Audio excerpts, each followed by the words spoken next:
A good Thursday morning to you. It is November 18th. This episode of Real Talk is presented by our good friends at Bitcoin Well. They've just made an announcement this morning. This is hot off the press as Bitcoin Well announcing the addition of over 100 new Bitcoin ATM machines.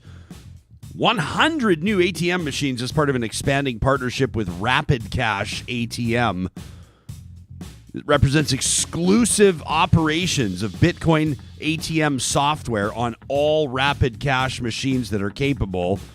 This is a big deal, big expansion for our friends at Bitcoin Well. Of course, they're Canada's first publicly traded Bitcoin ATM company.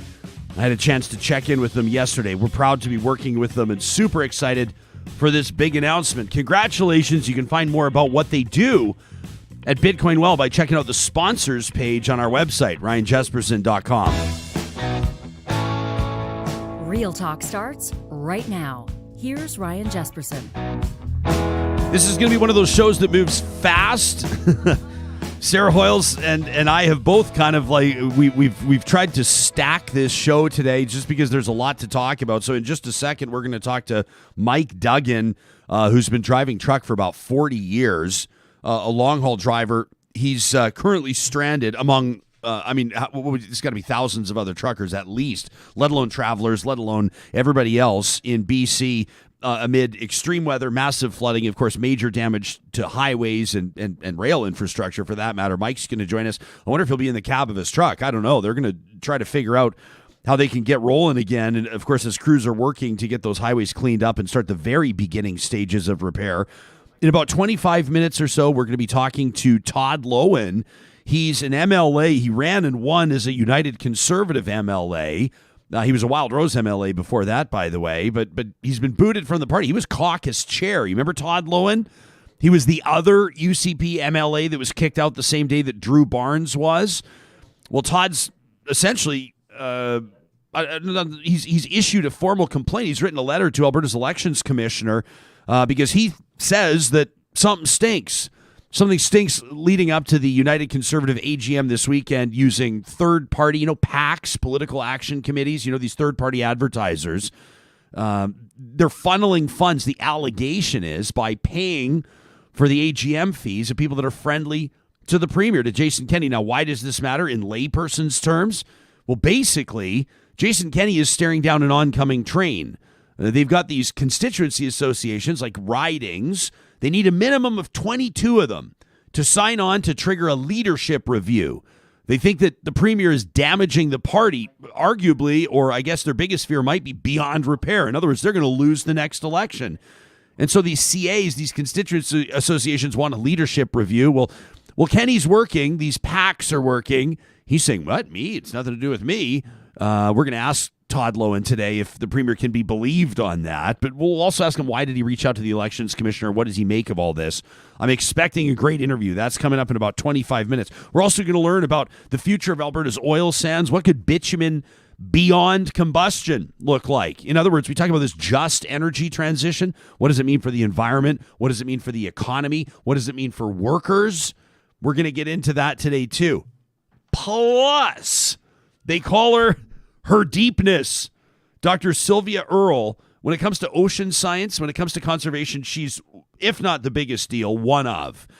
She's National Geographic's Explorer-In-Residence and oceanographer, and she's the author of Ocean, A Global Odyssey. She's going to be joining us in about a half hour's time. Really looking forward to that conversation. I have about 1,000 questions for her. We'll get to as many as we can. We present Eat Your Words today, which will have a federal political angle to it, and we're going to learn more about when you should consider firing your psychotherapist.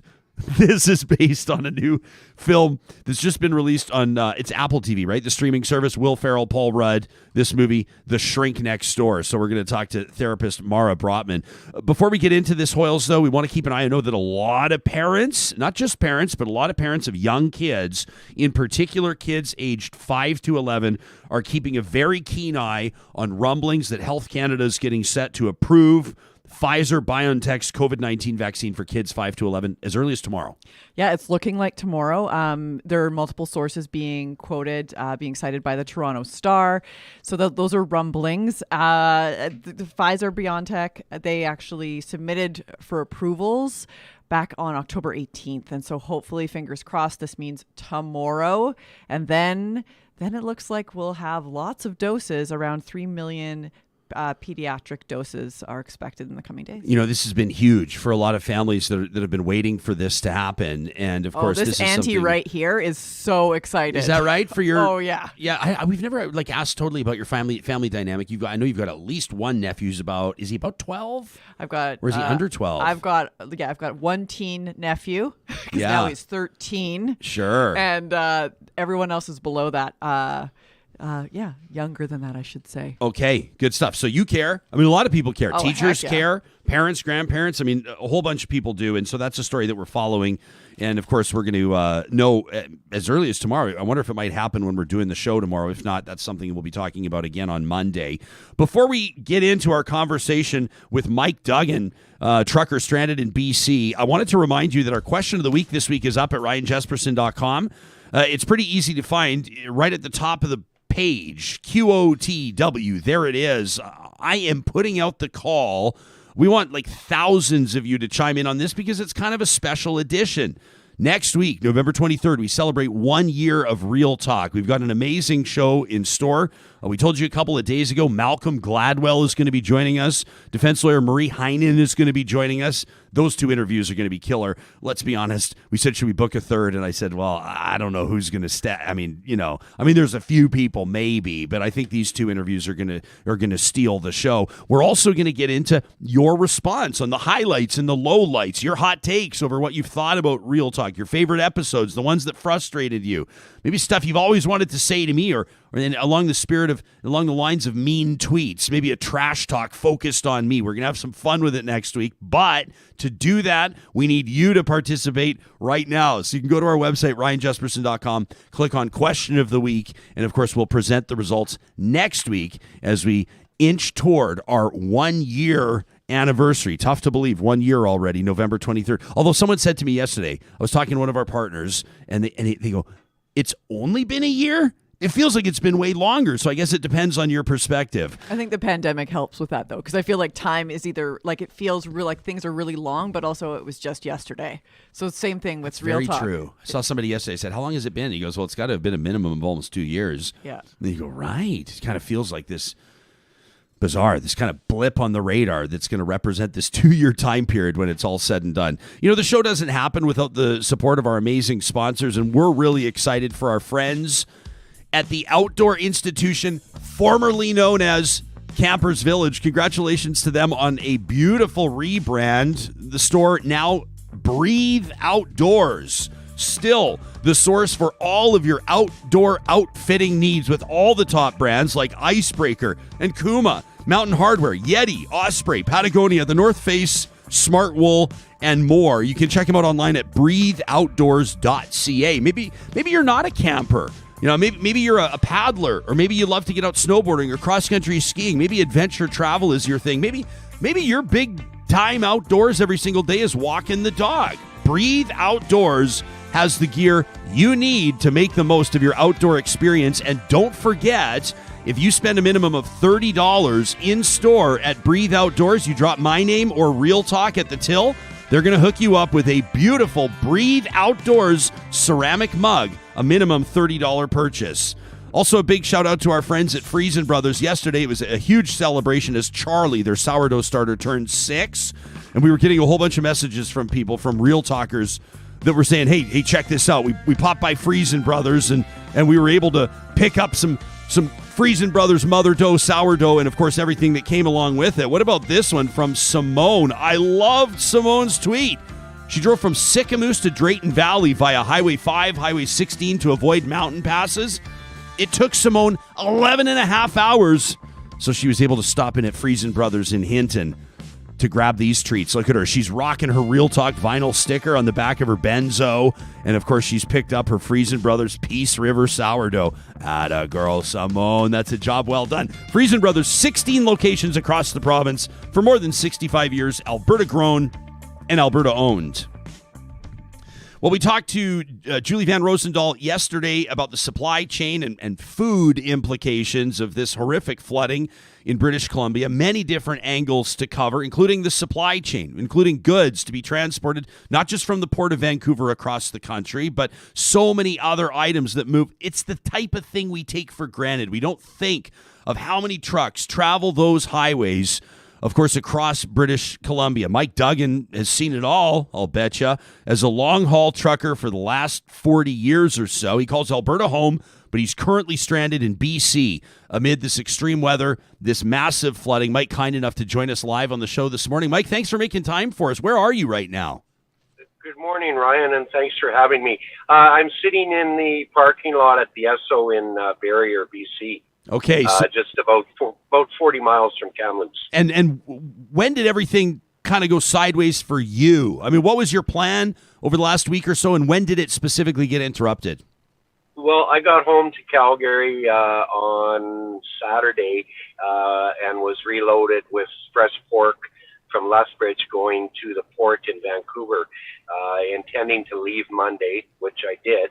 I knew that the south route through Highway 93 was in bad shape because of the storms there. I also had a heads up about what was going on in the lower mainland and the Coke and the Fraser Valley. But nonetheless, my dispatch, my company owner asked me to come out anyway. We didn't anticipate as to how bad this was going to be. So I set out the north route, come up Highway 2 and then out Highway 16 to Edson, spent the night in Edson and then out to Barrier, where I've been sitting since the day before yesterday. I got here about 4 in the afternoon. And Mike, you're there because people can follow you on Twitter, by the way, at VE6DPA. We link to it in our tweet that Sarah sends out every morning. Looks to me, I mean, it's just truck after truck. How many truckers are there with you? How many rigs are there? Well, currently it comes and goes. At night it's very full. There's been as many as 40 trucks here, although the lot, what you're seeing, that's in front of me, that shot, and then the other shot is looking at our trucks sitting on the left there. That's my truck on the extreme left.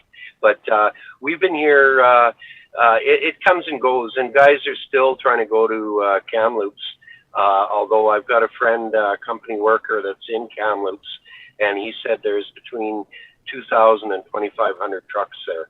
There is zero parking in Kamloops. 2,500 trucks stranded in Kamloops. It's hard to imagine, even when they do get the highway reopened, if and when, the type of traffic they'd be talking about. This is it. We're looking, this is not a short-term thing. The Coquihalla is done until next summer. Yeah. And the Fraser Canyon, I don't know if you're familiar with the area they call the Snake Pit. It's down along the water and it's really narrow. There's concrete walls on both sides. That's gone completely. The highway is gone. There's nothing left there. Something that's been there for 100 years is gone.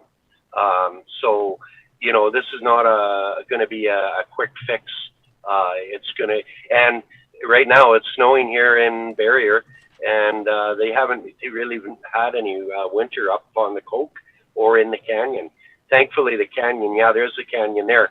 Thankfully, the canyon doesn't get a lot of winter, so perhaps they'll be able to do more there, but they've got a lot of concrete work to do, a lot of roadbed work to do. It's just a monumental task. I don't know as to how they're going to be able to achieve it in any short time. So, Mike, right now, what has you stranded? Is it the fact that the highway is impassable? Is that the impassable? Yeah. There's zero routes to the coast. The only one that was left was 99 to Pemberton and Lillooet, but unfortunately, or Lillooet to Pemberton, but unfortunately, that's not really a truck route, and there are some really, really tight corners there and some very steep grades, up to 15%, just not conducive to trucks. I'm so glad you made that point, Mike, because you've got, truckers, you in particular, talking to us today, have such a unique perspective on the roads, and that's something that the average civilian wouldn't think about, that just because a highway route can open, that doesn't mean it's appropriate for big rigs. No, absolutely, absolutely. And I mean, even the Coquihalla, you get down to the south end there above where the Great Bear Snow Shed is, and Zopkias, they call it Zopkias or Yak Mountain.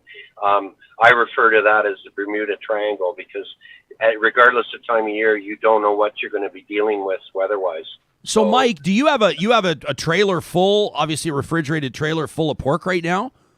Absolutely. I have 25,000 kilograms of fresh pork. It's about minus 1.3 in the trailer. Okay, so, and how long can you keep that cooled forever? I mean, if you have to sit here for a week and a half, 2 weeks, is that provided I've got fuel? And then there's the other factor that may become an issue. All of the fuel that comes to BC comes from Port Moody. So with the highway being closed, that's going to cause redirection of fuel, perhaps from Alberta out here, because that's going to be the next stumbling block. We're going to run into a fuel situation. I know in talking to the store owner here this morning at the Esso, and also talking to another one in Barrier proper, they're starting to run out of stuff because they rely on the coast as their supply. How are everybody's spirits, Mike? Like when you talk to other truckers, when you talk to people that are involved in the transport industry, what's the vibe you're picking up? For the most part, everybody's good. We've had some good conversations. I have a coworker sitting next to me in his truck. He got here ahead of me, and we've enjoyed our evenings. We had caviar the first evening with beer, and then last night we had wine and chicken, so a nice Australian Chardonnay. So we're doing okay. We're doing the best we can, you know. How many times, Mike, are you the guy that crushes caviar in the cab of his truck on a regular basis? No, but Misha does. Misha's from Ukraine, and he loves caviar. He's got a real whack of it with him. So yeah. Yeah. So, hey, you just got to know the right people. You tweeted Absolutely. Actually, we're seeing a lot of acts of kindness for not just truckers, but for a whole bunch of people, stranded travelers as well. Tell us about the Sikh community in Kamloops. You tweeted about this, fresh cooked meals. Yeah, absolutely. The first night I got here, the Sikh community from Kamloops came here with fresh cooked meals for everybody. Came and offered. I graciously declined because my wife in Calgary. She's Filipina, and she cooks. Ria Bell cooks everything for me, so I don't have to worry about food. Although the larder is starting to run low as I've been on the road longer than I normally am, so therefore I'm going to have to start relying on the store or restaurants and that sort of thing, which generally I try to stay away from. Mike, if you're going to explain this, I mean, as best you can, this is an opinion question. Okay. To the average person that says, I mean, you paint a pretty stark reality. You say the Coquihalla is not going to be ready for major travel for probably, the better part of 9 months or so. And you look at some of the devastation, and I think it's implied. It's obvious. I mean, that highway is one of the routes that has sustained major damage. What does this look like? What does this mean for the next year or so? When we talk about availability of goods, when we talk about supply chain, when we talk about maybe people's items arriving from overseas in time for Christmas, when we talk about big picture, what do you think the next 3, 6, 12 months looks like? Well, first and foremost, we have to get one route open. I suspect, given the minimal, I say minimal in quotations, damage to the Hope Princeton Highway 3, that is likely going to be the first thing that opens. And what I'm hearing on the road here is perhaps as early as Saturday, although I've not heard that from the government. But moving forward, that is going to be our only route. And as us older people remember, that used to be the only route other than the Fraser Canyon to the coast. So having said that, we've got an incredible amount of truck traffic out here. Rail traffic's not moving either. I talked to a guy from CN.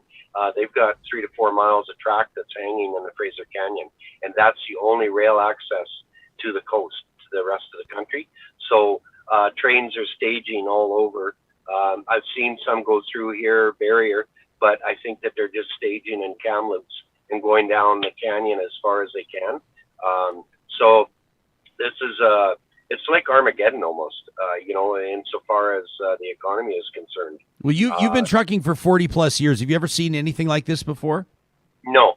I thought last summer was bad when we were dealing with forest fires and that. But it's just, you're waiting for the other shoe to drop, and perhaps this is the other shoe has dropped.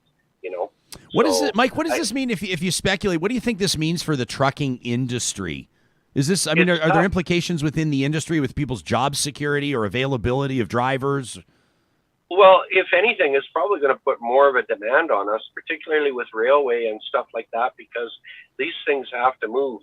My boss, I talked to him yesterday, and a couple of our suppliers in Alberta have inquired about Prince Rupert and going up to Prince Rupert, because all of our traffic, all of our truck traffic is containers, containers coming from overseas. We supply a lot of supermarkets in Calgary, and then conversely, we ship fresh pork and frozen French fries overseas. So they may have to look at Prince Rupert as an option, for truck traffic. But unfortunately, that highway up there in the winter is not a great place, and that's going to present a whole host of issues for everybody. But regardless, the goods still need to move. The economy still needs to move. So yeah. I don't know.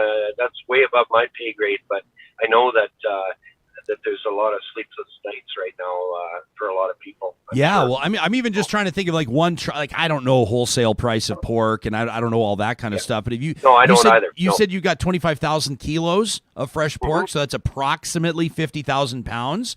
I think it's probably safe to say that it's at least. Is it $5 a pound? Probably more. I don't know. If it's $10 a pound, you've got $500,000 of pork in the back of your truck.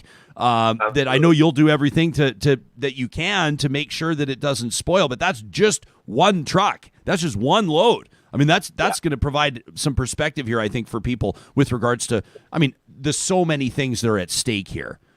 Absolutely. It's and Misha next door to me, he's got the same load. So now let's make that 50,000 kilograms. There you go, $1 million or so. And I got a truck sitting in Kelowna. I've got a truck sitting at Sunshine Creek down by Princeton, stranded.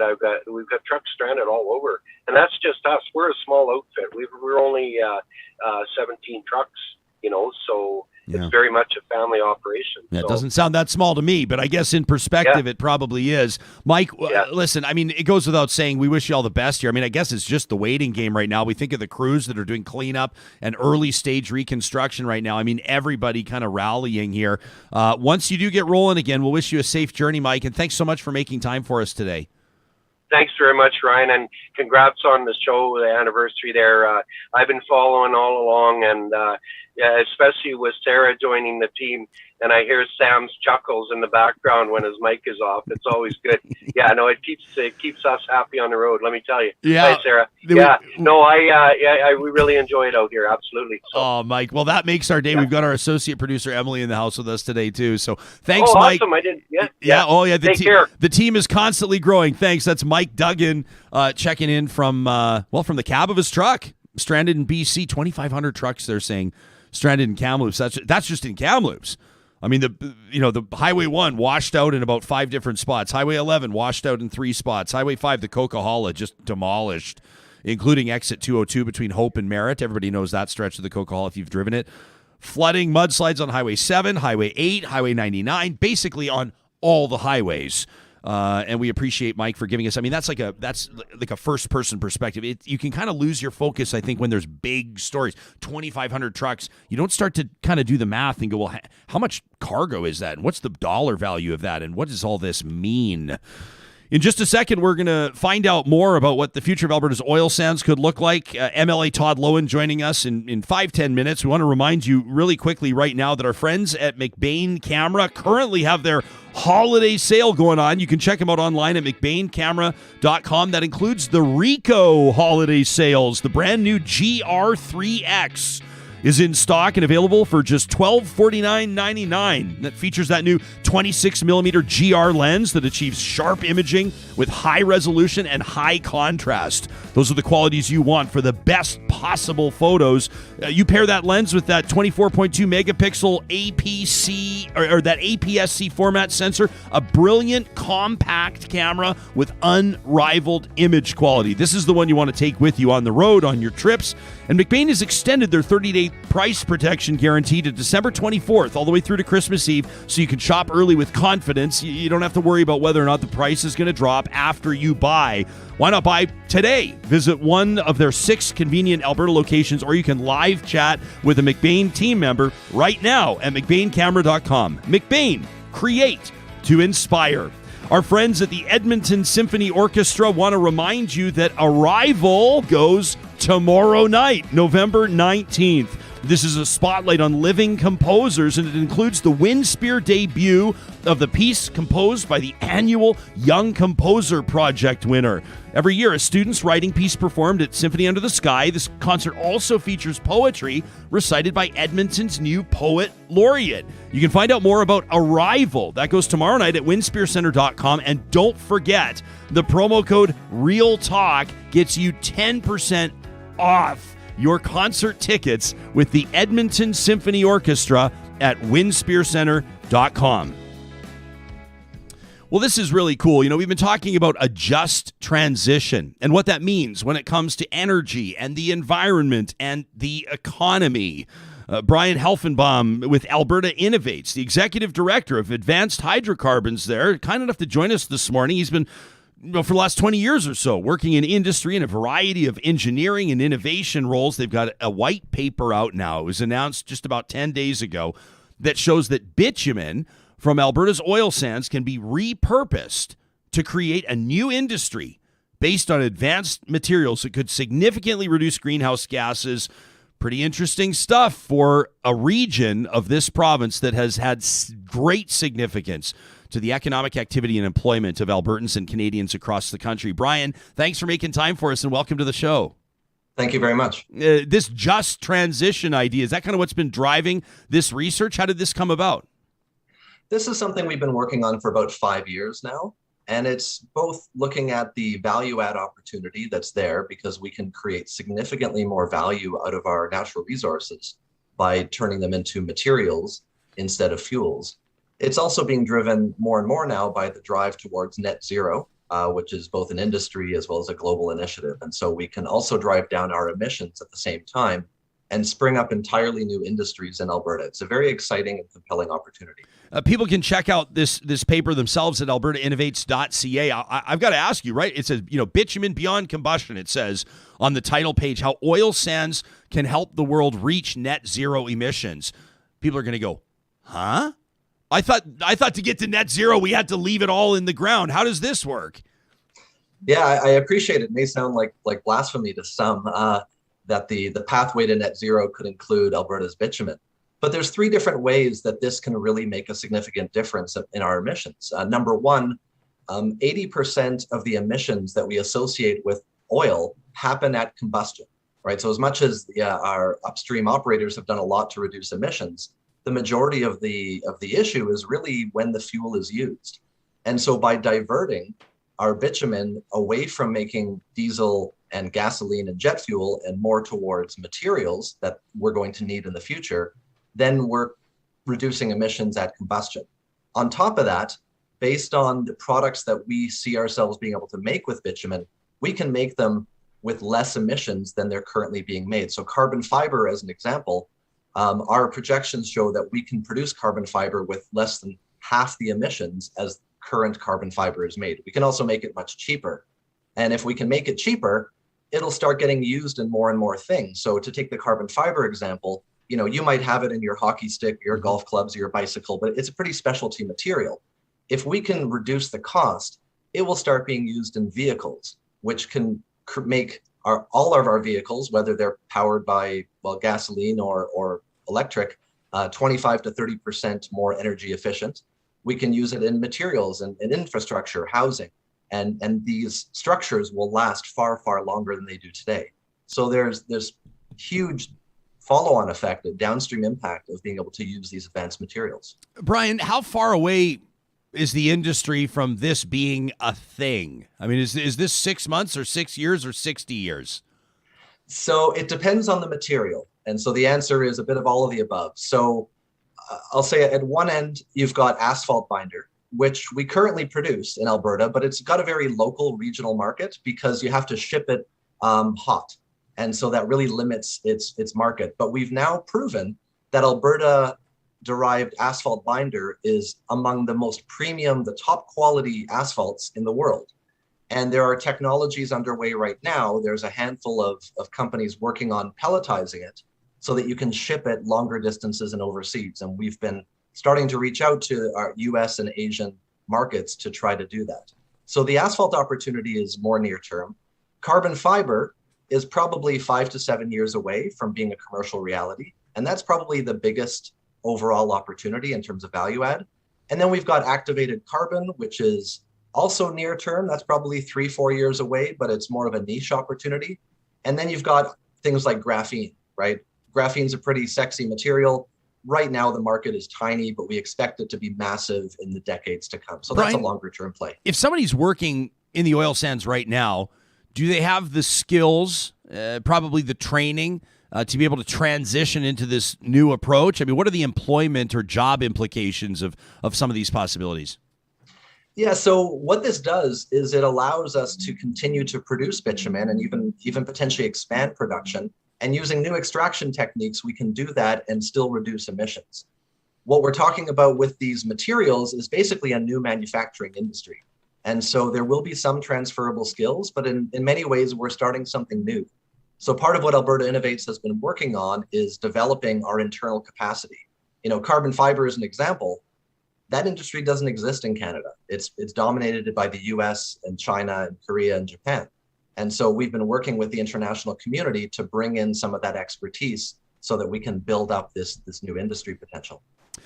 Fascinating stuff, Brian, and I suspect the conversations are just getting started, prompted by this white paper. People can check it out themselves at albertainnovates.ca. That's where Bryan Helfenbaum is the Executive Director of Advanced Hydrocarbons. Thanks for making time for us today, getting our brains working. We appreciate it.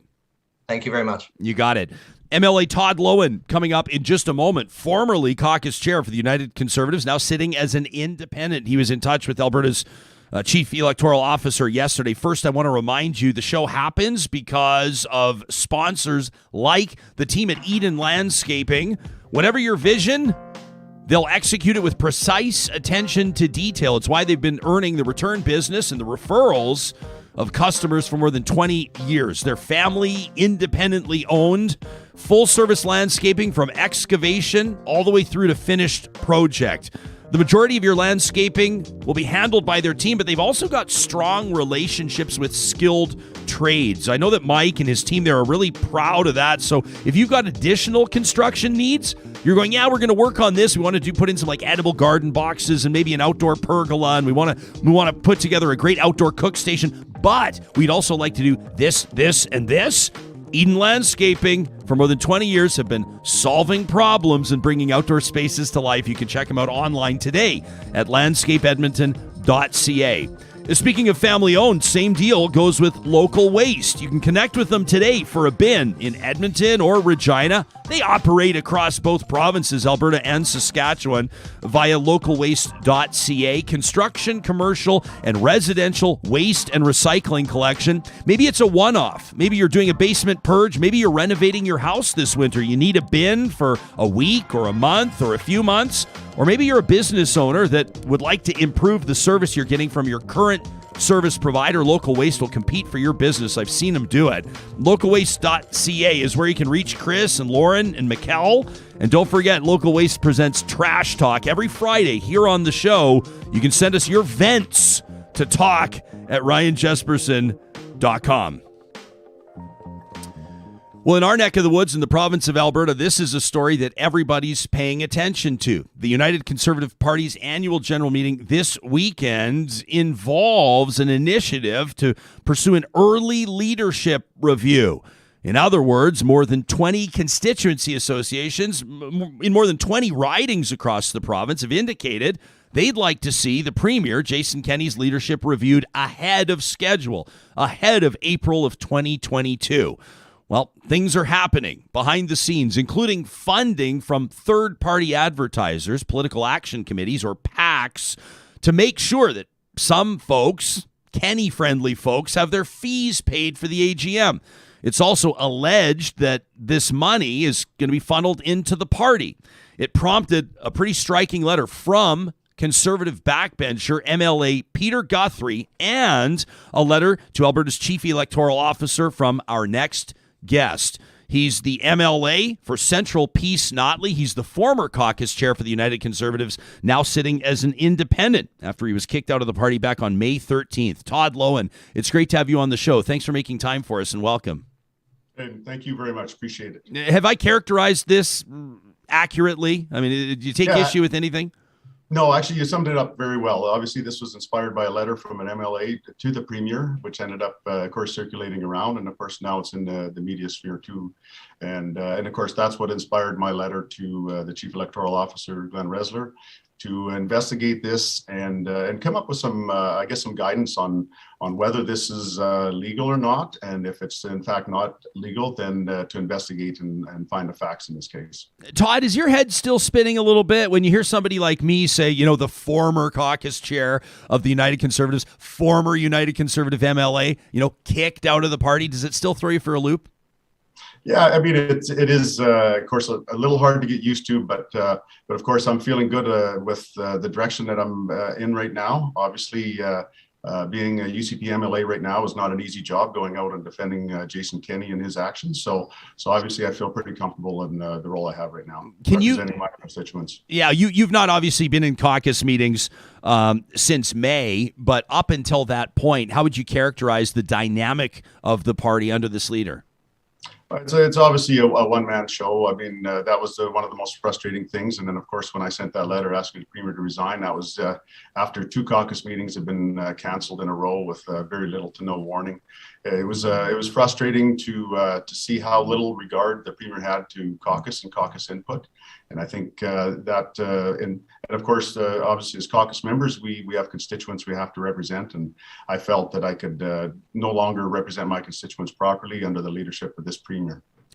What went into your thinking, Todd, to publicly call for the Premier's resignation? I mean, how many things had to happen behind the scenes for you to take that public stance?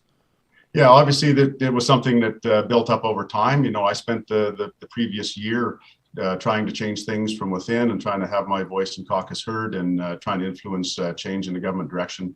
But obviously, that was to no avail. I think many caucus members and cabinet ministers feel exactly the same, that they have no influence on the direction of government. And it isn't something that just happened in a few days and everything, but it did come to a point where I realized that in order to represent my constituents, when I was out of my constituency, people were telling me over and over again that this guy's got to go, Ken. He can't continue to lead this province. And of course, since May 13th, when I sent that letter out, things have gotten substantially worse. So obviously, the feeling is even more widespread within my constituency and across Alberta. Todd, your history when it comes to conservative politics in the province goes back at least, correct me if I'm wrong, at least until 2008 when you first ran for the Wild Rose Party. You were successful ultimately in serving as an MLA for the Wild Rose Party, and then of course you unseated Marg McQuaig-Boyd, who was the NDP Minister of Energy, and taking back that seat for Central-Peace Notley. You were one of 18 MLAs that signed that letter, essentially calling for the Premier's COVID restrictions to better reflect regional realities. You were one of those prominent 18 that signed that letter, and it's got a lot of people wondering, with this, if you'll pardon my laziness here, the so-called right-wing faction of the United Conservatives and then the so-called progressive faction of the United Conservatives, both unhappy with the performance of Jason Kenney as leader. Do you still believe that a united Conservative Party can function properly in Alberta? Yeah, I think it's still possible at this point. Obviously, the leader needs to change, and I think that would make a dramatic difference. I think there's got to be lots of changes within the structure of government and within the structure of the party, and hopefully we can get some of those changes at the AGM. Obviously, the Premier has his finger in every single part of the party business and every single part of government business. And I think the frustration is great within caucus, within cabinet, and the frustration is obviously great within Albertans too. Will you be at the AGM this weekend? Yes, I will. What are you expecting there? Well, what I'm hoping is I can, obviously connect with members across the province, and I'm hoping that out of the AGM will come a willingness and a desire to make some changes and make the changes as fast as possible in order to save this party.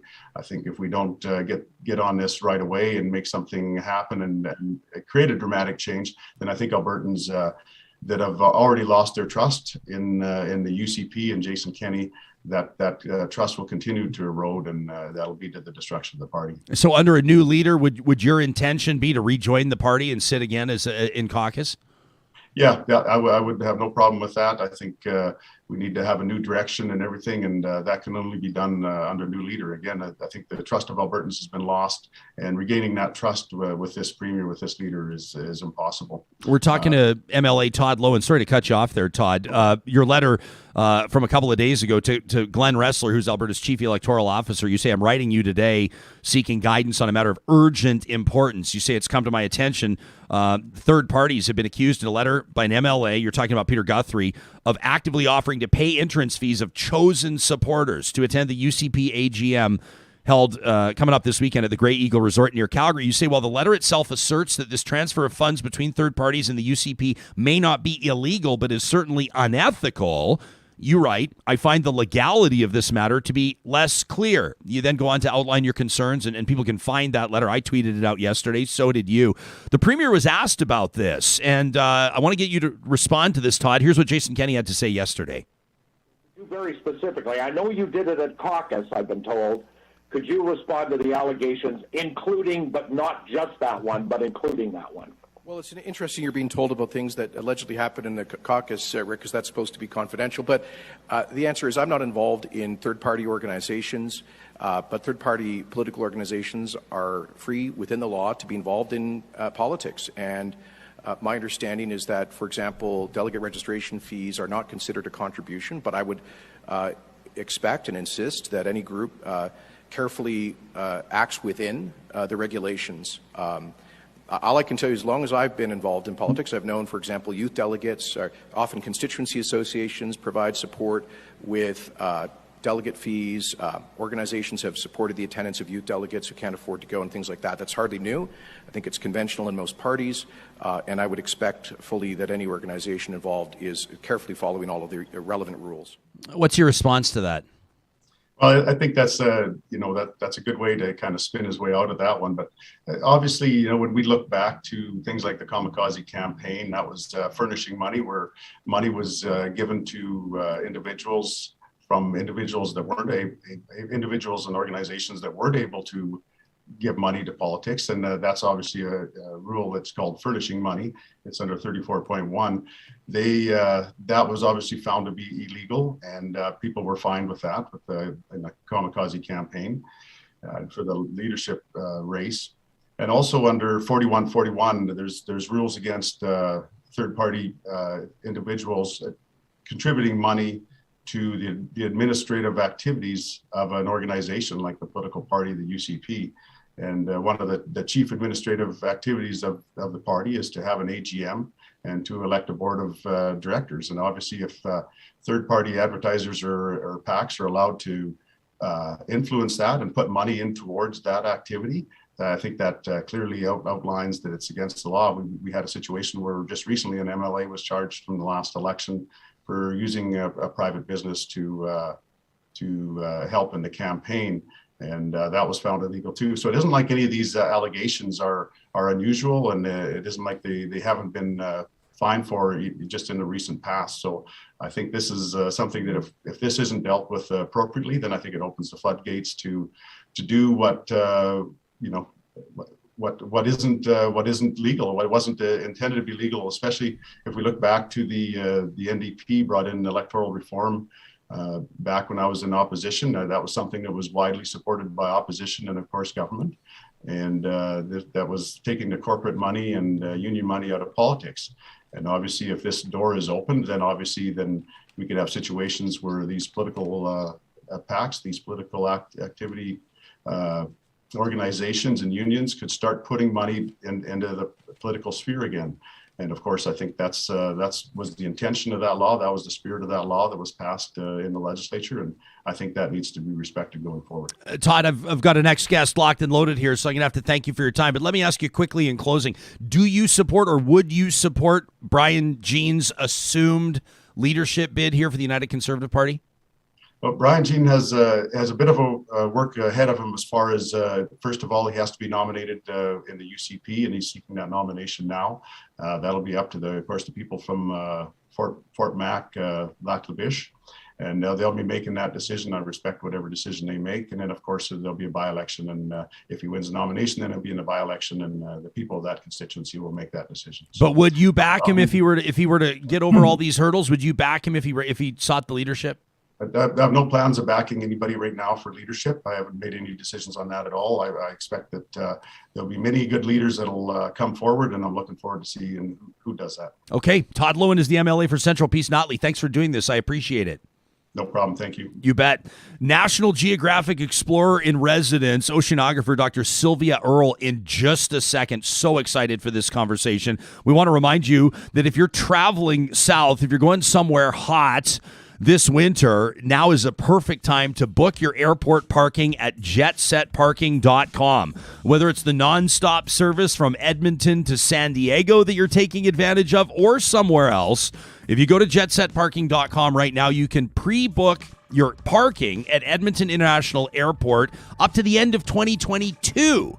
That's right, till the end of next year. You can book it now, and the promo code REALTALK means you're going to be able to park there for $5 a day. That's $5 a day. What? To park at the airport? Why not? I mean, to me, it's like $5 a day. I mean, there's a lot of people, you park places when you travel, it's $50 a day. $5 a day, jetsetparking.com. They're locally owned, and you'll love them.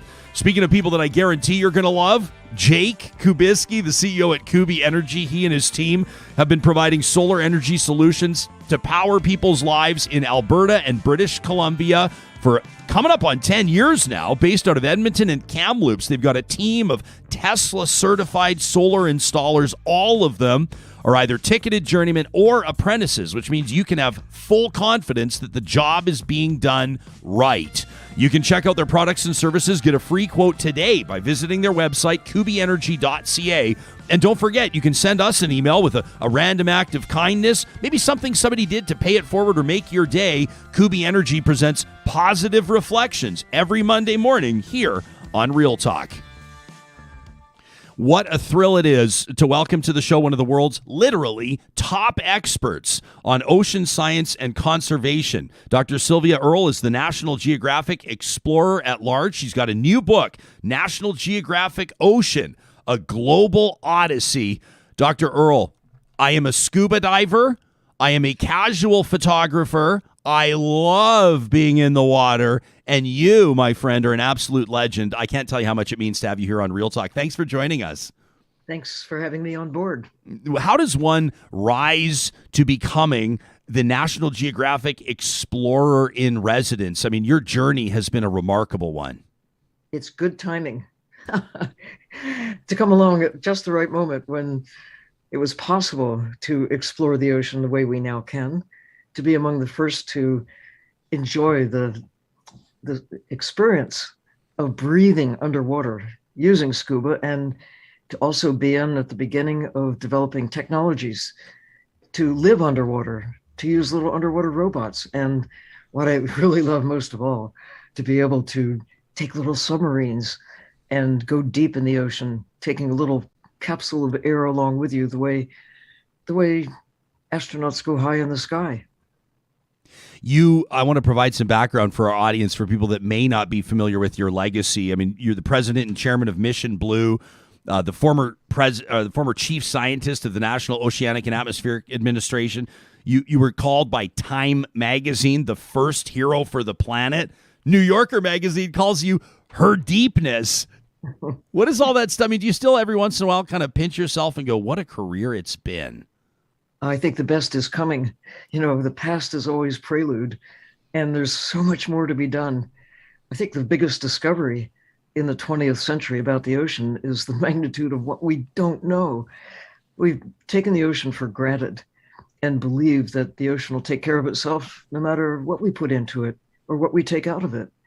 But now we have the evidence. The laws of nature are waking us up to the reality that the ocean is in a state of decline, both in terms of the chemistry of the ocean, and of course, as on the land, the temperature is changing as well. Yeah, I want to ask you about that. I mean, we see sort of these gut-wrenching realities, whether they're big oil spills or whether they're these floating plastic islands or so many of the other. I mean, a lot of the fishing quotas that I think are decimating a lot of the populations of fish and other ocean life. How would you assess, or I'm asking you a massive question right now, obviously, Right. but how would you assess the current health of our oceans? Not good. But I think the positive side of this current state, this moment in time, is we now know the problems we face and we have the power to do something about it. Imagine if we didn't know and we continued to do what we've always done, to take, and use the ocean as a dump site, thinking that it's too big to fail. But now we have the evidence. It's really in trouble. So we are in trouble. That came into clear focus at COP26 with the climate discussions about how the ocean, the chemistry of the ocean, is life in the ocean, is really a key factor in what we're now seeing with climate change. And we also now see we can do something about it by embracing land and sea with enhanced understanding and greater care. The idea of at least 30% of the land and 30% of the ocean safeguarded. Think the carbon cycle.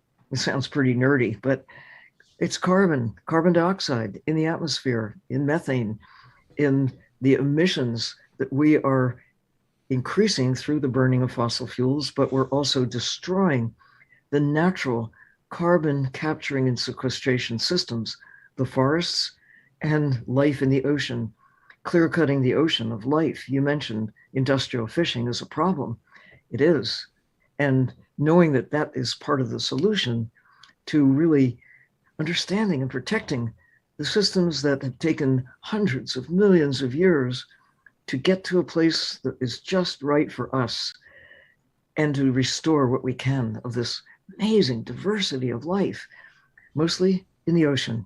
That's what I tried to illustrate in the Global Odyssey book with National Geographic, to dive in to the issues that we now face, not only what the problems are, and not only to celebrate the splendor of life in the ocean, but to figure out what we're doing to affect the ocean, how the ocean affects us, and what we can do to go from this time of decline that I've experienced in my lifetime as a witness, and to celebrate what we can do to turn things around and to tell the stories of dozens of other explorers, scientists, even businessmen who have changed their career and become explorers, like Victor Vescovo, who's descended to the deepest parts of the ocean and taken others along with him, like Kathy Sullivan, skywalking astronaut, now has gone to the deepest place of the ocean, thanks to the technology that now exists and the generosity of an individual who said, come on, I want you to see what I have seen in the deepest ocean. Dr. Earle, when you talk about salvaging or restoring or healing the oceans, I mean, you mentioned COP26, and I know that there was some progress made there, at least on a commitment side. Some people may be cynical based on what they've seen in Kyoto and Paris and elsewhere, but what would be one tangible step that you hoped to see, or if you could introduce one policy or stop something right now unilaterally, what would it be in the best interest of the oceans? Follow the carbon, blue carbon.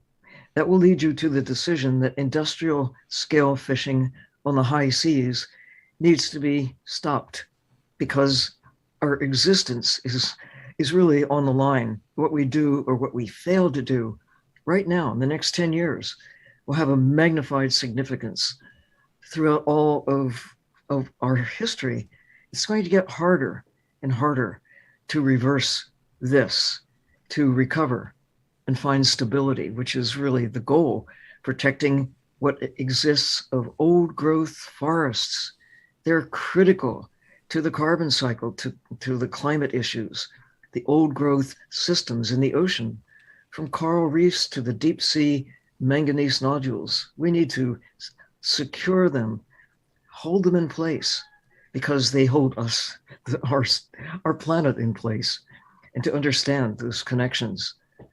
We know this is the best time ever in the history of life on Earth, because we know the magnitude of the problems we face, and we also know there are things we can do to resolve those problems. I'd love to ask you about your career trajectory. I mean, you know, oceanography has certainly been your life's work, but back in the 1970s, you were told that you could not join a crew of men that were testing via an undersea laboratory. Can you take us back to that period of time and how you persisted through to wind up where you are now? Well, the head of the program, James Miller, was really the key. When faced with the question of should they or should they not include women, they didn't expect women to apply. No women astronauts had been accepted into the space program at that point. But he said, well, half the fish are female. I guess we could put up with a few women. And it worked. They wouldn't let the men and women work together as a team. And there really were comments like, there could be hanky-panky on the reef. I mean, come on. But it's true. They social acceptance of having men and women living together underwater, just not going to work. Later, men and women went up into space, and they're still doing it. And men and women go everywhere together, even living underwater. But the first time, I've done it now 10 times, but the first time it was just a team of women. And we had a great experience.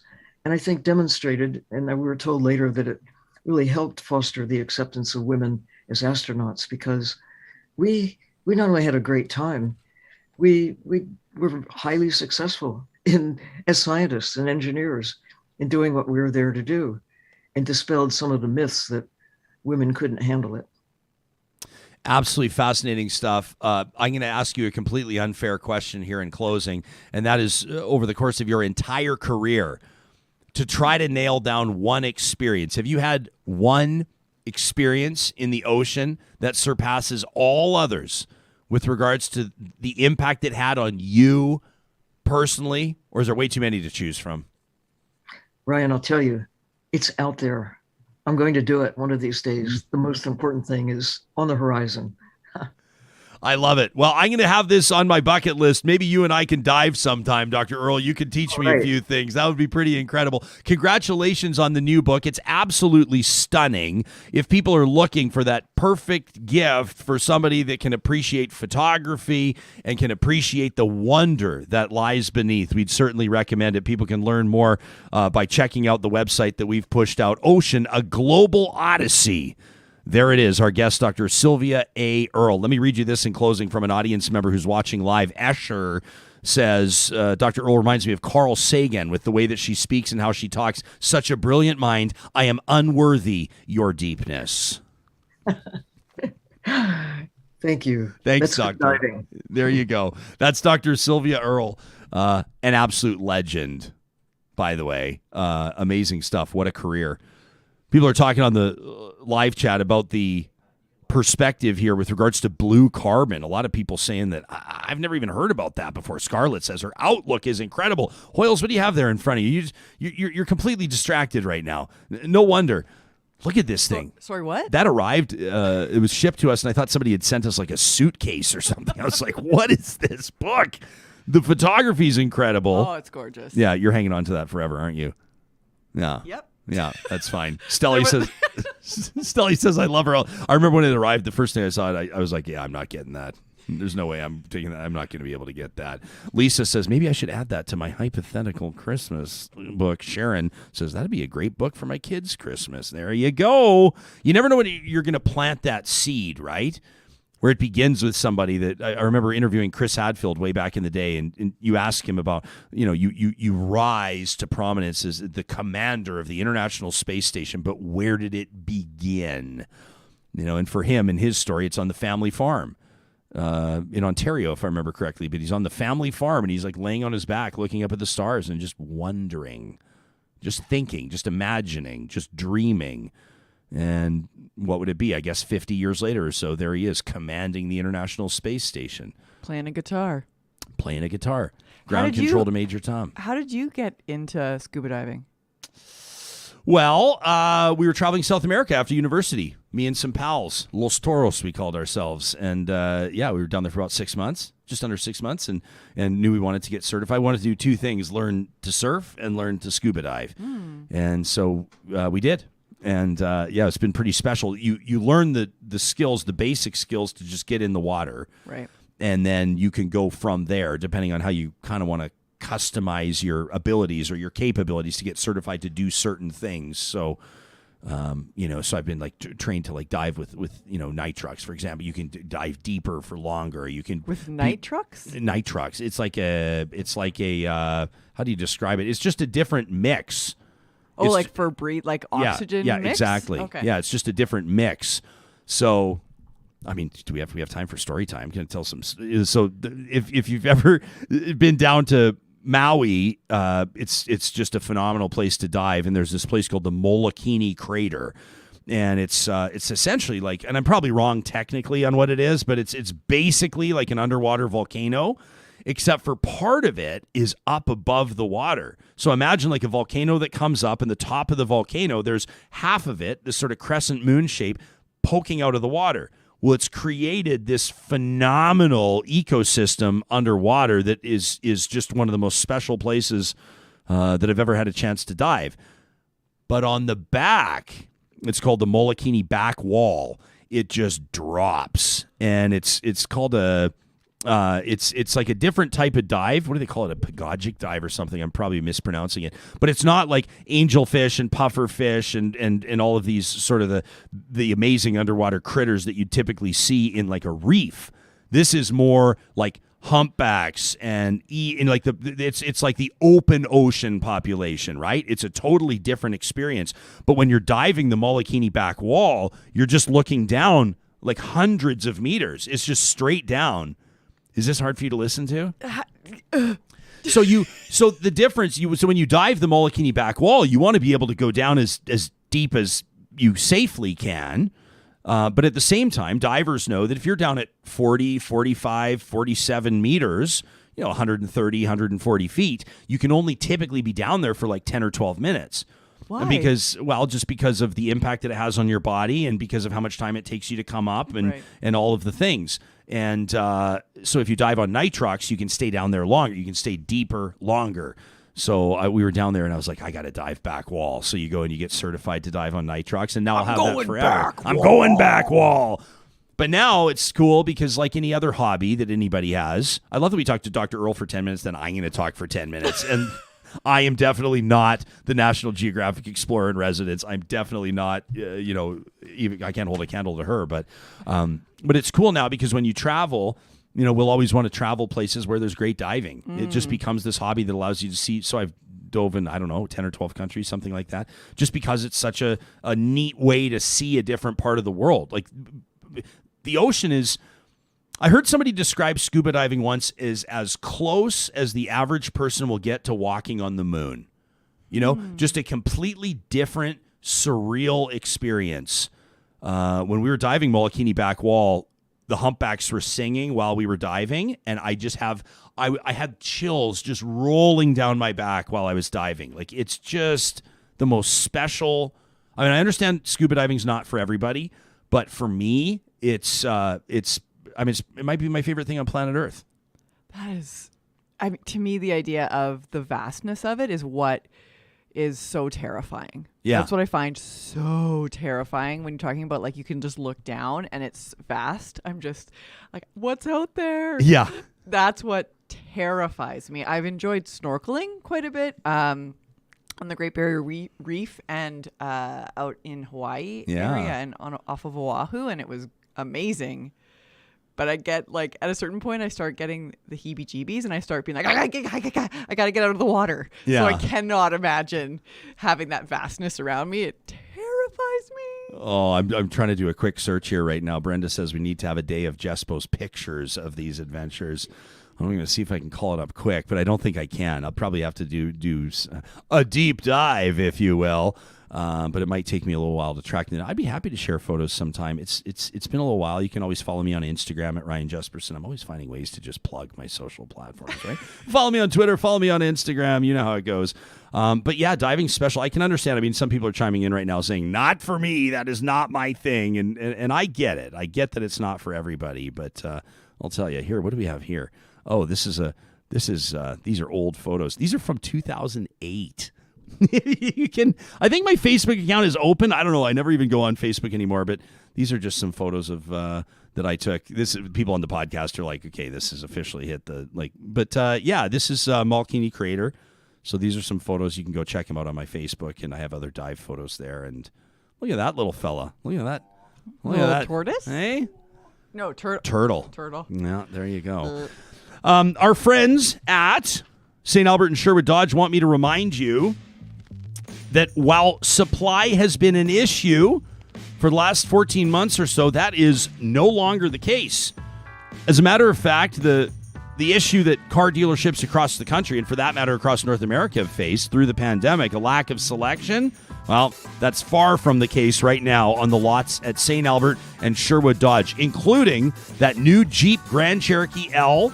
I got word just yesterday that some of these Grand Wagoneers are starting to arrive. This is the big luxury class SUV. This is the Jeep answer to the Escalade and the Navigator and the Yukon Denali. You know all those ones? The Jeep Grand Wagoneer is touching down and available for test drive. You can go check it out if you can get your hands on one at Sherwood and St. Albert Dodge. I know a lot of people are really excited about those. Plus, the Ram 1500 starting at $61,385 with low monthly payments on approved credit.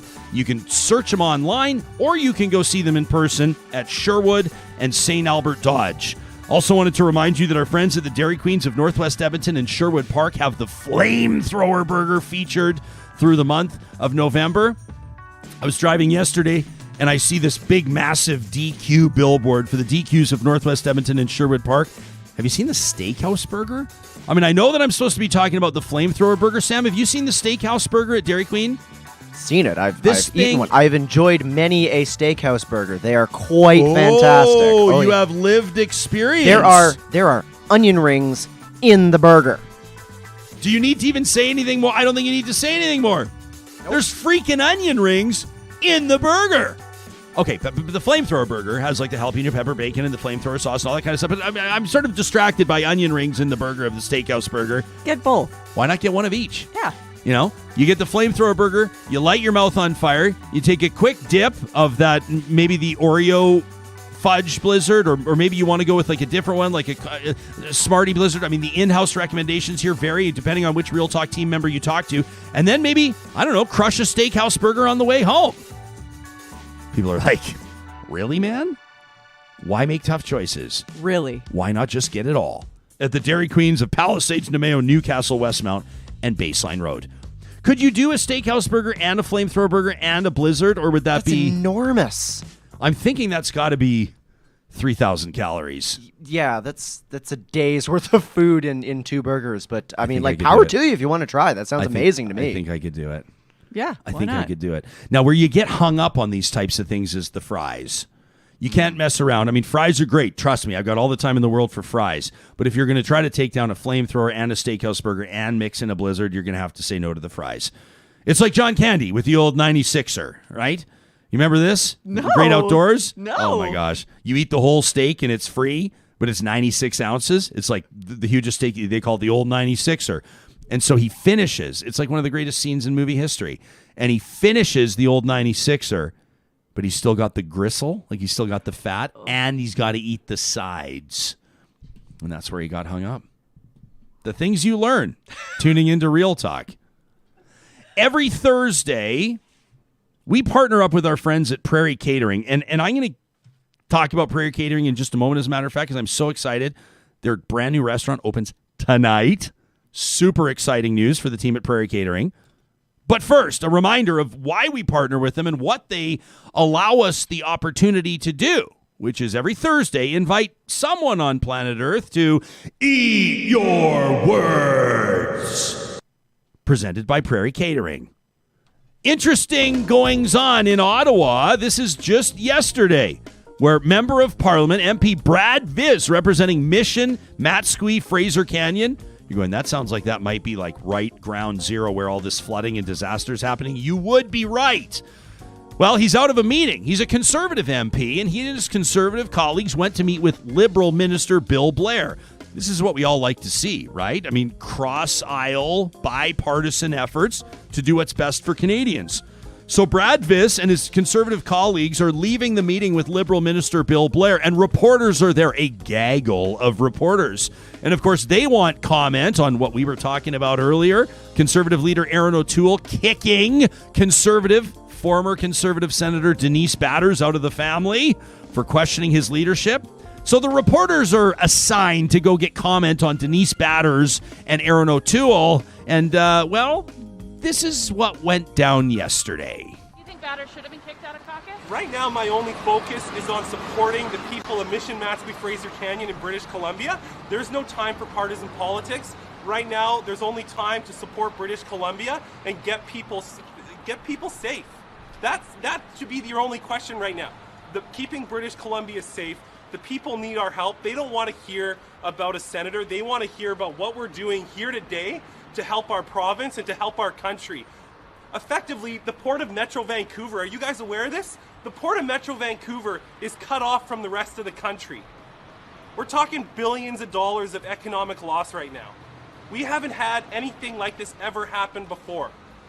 In British Columbia, we've heard for many years that we're going to have a big earthquake one day and the lower mainland could be cut off from the rest of the province. Well, that just happened. That just happened. You kind of feel for the reporter because you know that probably their editor sent them out on assignments and said, we're going to get MPs, including Brad Vis, out of the lower mainland coming out of this meeting, and we need a clip. We need a quote. Hopefully he's going to take a big swipe at the senator, or maybe he'll take a big swipe at his party leader. Who knows? But we need him on the record. The reporter's going, all right. So they show up and they do their job. And then there's Brad Vis, who's going, I'm hearing from constituents and I'm taking a look at my stomping grounds, my riding, my constituency. And it is, like we heard earlier today, Armageddon out there. It's an absolute nightmare. Highways washed out. Railways washed out. I mean, thousands, I hate to say it, thousands of livestock, farm animals drowned.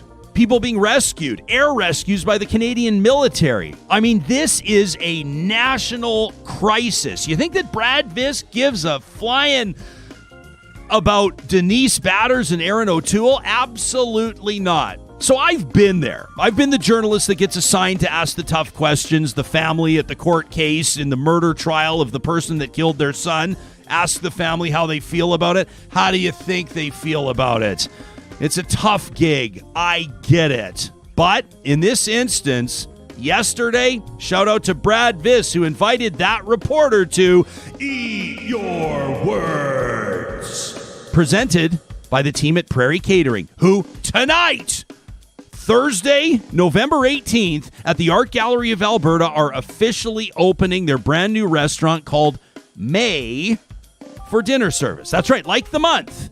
I had a chance to talk to Jimmy at Prairie Catering about the new restaurant May. I said, what's up with the name? He says, everybody celebrates the harvest, but nobody talks about when the seeds go in. Nobody talks about the beginning of the season. He says, that's what we're celebrating here. You can visit May at the Art Gallery of Alberta. And don't forget, Prairie Catering has been catering events large and small for many years. The best part about Prairie Catering is that they have seen the trends when it comes to people either comfortable gathering or not, and they're offering services for all scenarios. So whether you want to bring your company Christmas party to the Art Gallery and have Prairie handle it all, or whether you'd like them to get meals to all your team members so you can gather virtually, they'll figure it out. You can contact them via the website, prairiecatering.ca. Today is a big day. It's a huge day. Because we got that, as well as Marmot Basin opening day today. Opening day at Marmot right now. Yeah. I hear the snow's amazing there. Well, can you imagine?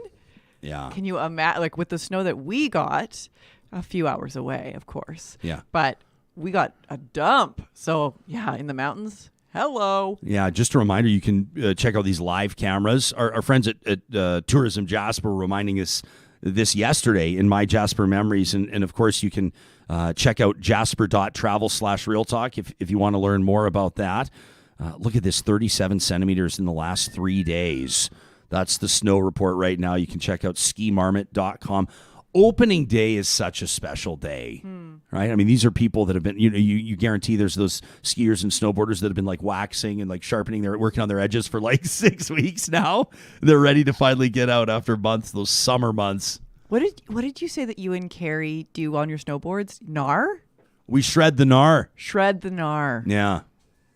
Shred the gnar. Yeah, bruh.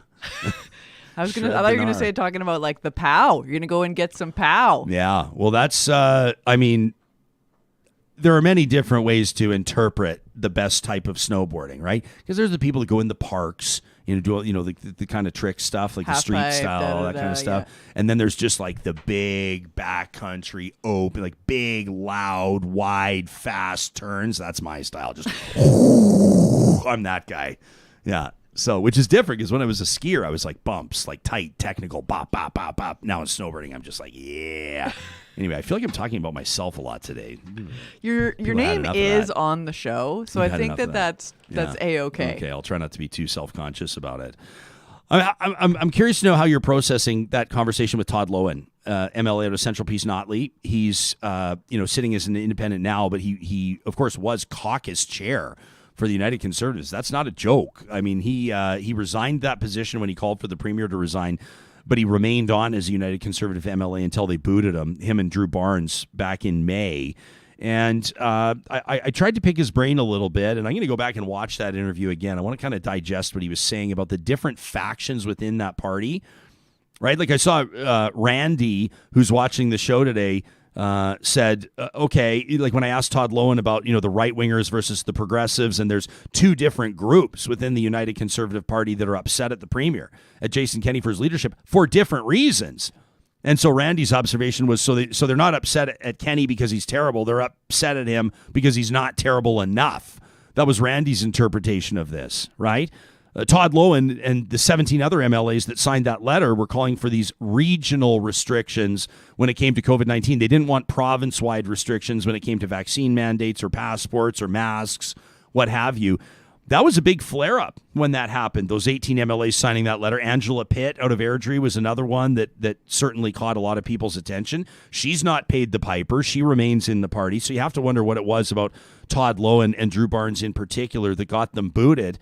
But again, he's not ruled out returning to the party. Under a different leader, he says his intention would be to go back.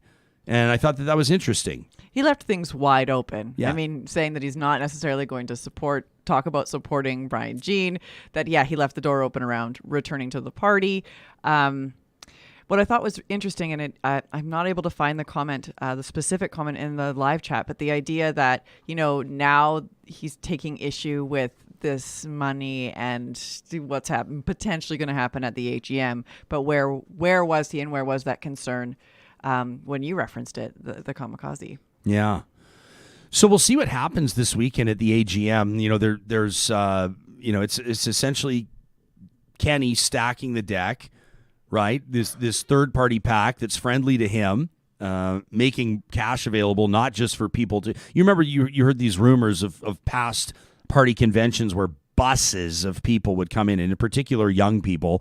They put them in the hospitality suite. They provide pizza for everybody, and then they go, okay, here's how you're voting on everything, right?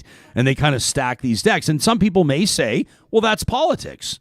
That's how it works. You organize, you mobilize. That's politics.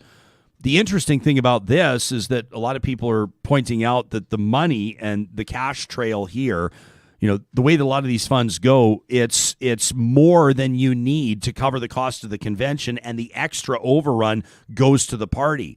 So it's an illegal way, allegedly, for this third-party advertiser to funnel money into the party through the PAC, through the AGM. And what's really interesting about this is that NDP MLA Thomas Dang talked about this yesterday. Opposition MLA Thomas Dang talked about this, but this is prompted by United Conservative MLA Peter Guthrie, who wrote the letter. I mean, the letter that apparently raised the ire of the premier for obvious reasons, where he basically said, I have huge ethical concerns about this. This isn't the way that it's supposed to go. And then this starts to leak. It starts to trickle out. You could feel the premier bristle, couldn't you, when columnist Rick Bell asked him that question? The premier bristles and says, well, isn't it interesting that you're hearing about things that are allegedly happening in caucus meetings, things that are supposed to be kept confidential? Well, the premier does not have control of his caucus. He doesn't have the support of his caucus right now. And so forget that confidentiality. People like Rick Bell and me are getting leaks all the time from people in the House. And that's one of the signs that this leadership review may not go Jason Kenney's way. You can understand. I mean, even this special resolution this weekend, I know we're getting in the weeds, and if you're not hardcore into politics, this might sound really boring. But basically, if they could get 22, there's 87 constituencies in the province, right? There's 87 ridings. There's 87 MLAs. If you can get 22 of them, of the governing party, 22 of them, basically it's about a third of the Conservatives, right? They don't have all the seats. If you can get 22 and they all agree to it, you can trigger an early leadership review.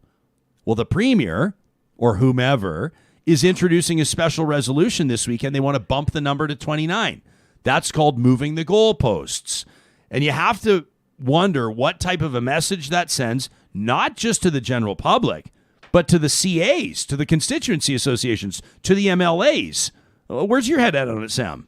I would be very curious how the agenda stacks up for the AGM. And I say that because because I mean, this is how the other side works this thing, is if the 22 constituent associations can get their resolution on the agenda above the resolution to raise it to 29, well, then it would pass because they've met the threshold as the rule was at that point. So I think that there's going to be sort of weird jockeying for positioning on that kind of thing too. But I mean, zooming way out, I mean, I'm sorry, Jason Kenney, you can play semantics and you can say to your party loyalists, let's move the goalpost, let's make it 29, not 22, let's do this. And it's like, you're rearranging the deck chairs on the Titanic. That is what you're doing. You're trying to buy yourself a couple more months before you have to finally face your party. Yeah, but those months can be an eternity in politics too, right? So if you're Jason Kenney, you're sitting there, you're going, oil's at $80 a barrel. If we can get through this pandemic, if there's not a fifth wave, people have short memories when it comes to politics, which is true, right? Then maybe you can save your skin. And so it remains to be seen. Of course, we'll be keeping an eye on what happens this weekend down at the UCP AGM. In just a second, we're going to talk to therapist Mara Brotman, a registered psychotherapist based out of Toronto. We're basing this on The Shrink Next Door, which is a movie that's just come out. I saw the trailer just last night, in fact. I haven't seen it, but I saw the trailer. Paul Rudd, Will Ferrell. And the basic premise of it, what caught your attention about this one, Sarah? Well, just the idea that, there's this relationship between the therapist and the client. And there may be some blurring of lines, which not ideal. Not ideal. So it's all the things that you shouldn't do, but funny. So the focus of this conversation is going to be, how do you know if you're in a healthy relationship with your therapist, or how do you know if it's time to fire them? Is That's that right. the basic jumping off point? And how you can talk to them about if you got concerns. Because, how sometimes you kind of feel like there's a power dynamic, maybe? Of course. Where you're like, I'm the client. I'm coming here for your help and your expertise and your insights and your feedback. But what if you've got feedback for your therapist? Is that allowed? Ooh, we'll ask Mara in just a second. First, I want to remind you about our Real Talk Wine of the Month. We are really excited to be partnering with, a team that's a pretty big deal in the world of wines, in particular in California and the West Coast of the United States. Brewer Clifton is our Real Talk Wine of the Month for the month of November. Now, that team is led by Greg Brewer, who last year in 2020 was named the Winemaker of the Year by Wine Enthusiast.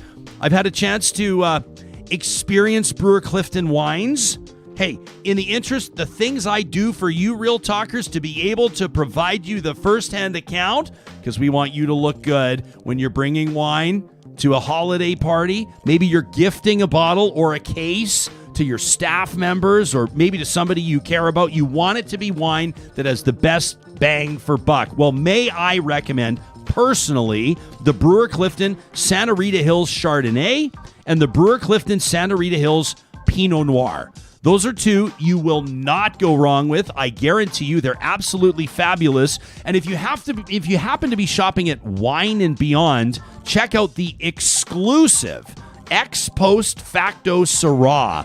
Syrah, in my mind, one of the most underrated reds. One of the most underrated varietals. I'm a huge fan of Syrah, but I always forget about it. I always go for the Cabs, the Zins, I didn't come here to drink Merlot, but the Syrah doesn't get a lot of love. It gets over. Look, this one will knock your socks off. The ex post facto Syrah, an exclusive to Wine and Beyond. Make sure you ask for Brewer Clifton anywhere you buy fine wines. You are so selfless, Ryan. Hey, I'm just willing to do what it takes to ensure that everybody here has the information they need to make the wisest possible purchase they can. You're such a good human. I show up every single day for you all. I promise I will. Mara Brotman's like, what the hell kind of a show have I agreed to go on? She's a registered psychotherapist, qualifying based in Toronto, works with couples and individuals to improve relationships, to process climate grief. I'm looking forward to talking about that. Mara Brotman making her Real Talk debut. Thanks so much for making time for us and welcome to the show. Hi, thanks for having me. It's a pleasure. Yeah, you're very welcome. I want just jumping off based on the bio. We'll talk about this film, The Shrink Next Door, and relationships that people have with their therapist in just a little bit. But you specialize in helping people process climate grief. What's that all about?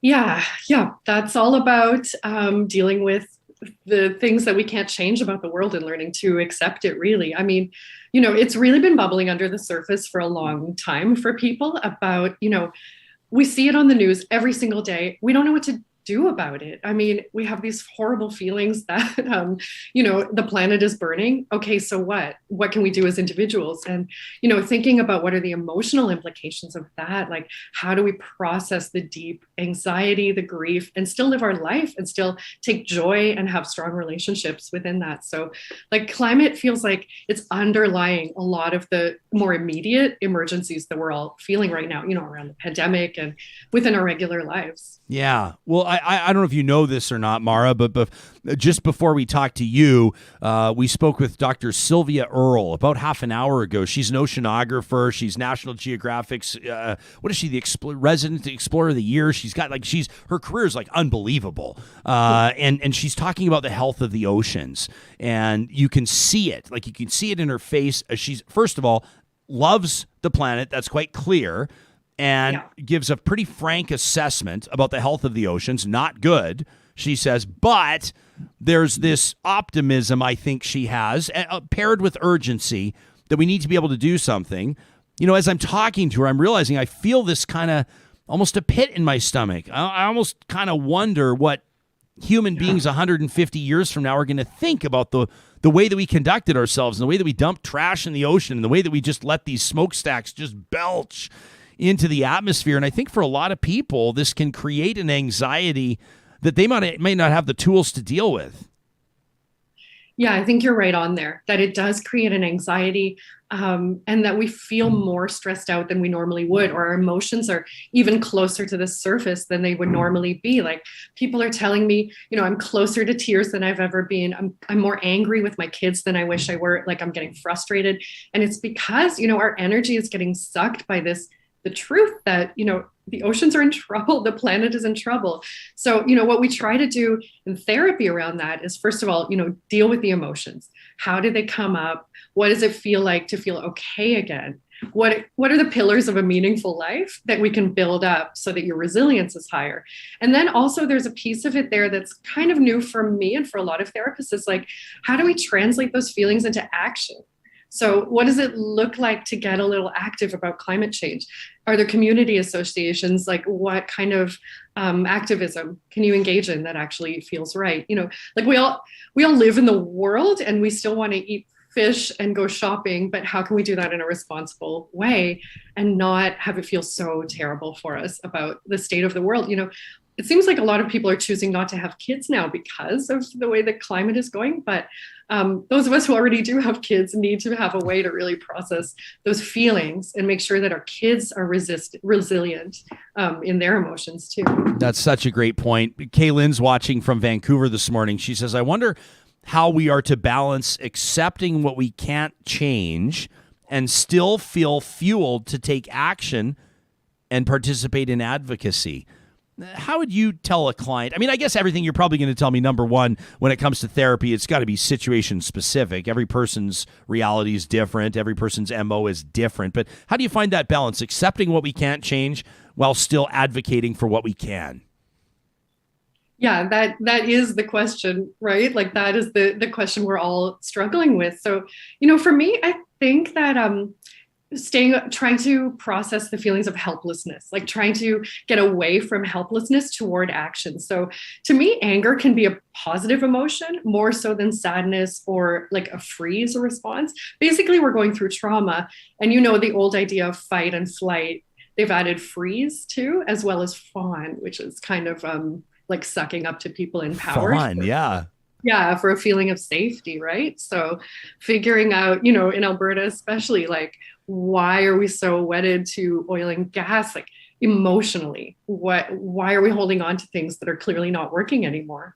And how can we get rid of that? So I'd say like harnessing anger into action and really making stronger ties to community, as well as taking joy in the very small things and then connecting again to your body. So these are easy to say, like I can reel off advice, but it's hard to do. And it's hard for me as well. So just trying to have a practice where you really understand what you're feeling and then try to have close relationships with your community. It's interesting. Every once in a while we have this happen where we'll just have these common threads going through a show, most times unintentionally. We were talking to a researcher earlier today who's talking about how bitumen beyond combustion could be a thing to help drop emissions, where Alberta's oil sands could continue to provide natural resources for things like carbon fiber, et cetera. And I didn't see our live chat at the time. I saw it later. A bunch of people were like, this is greenwashing bullshit.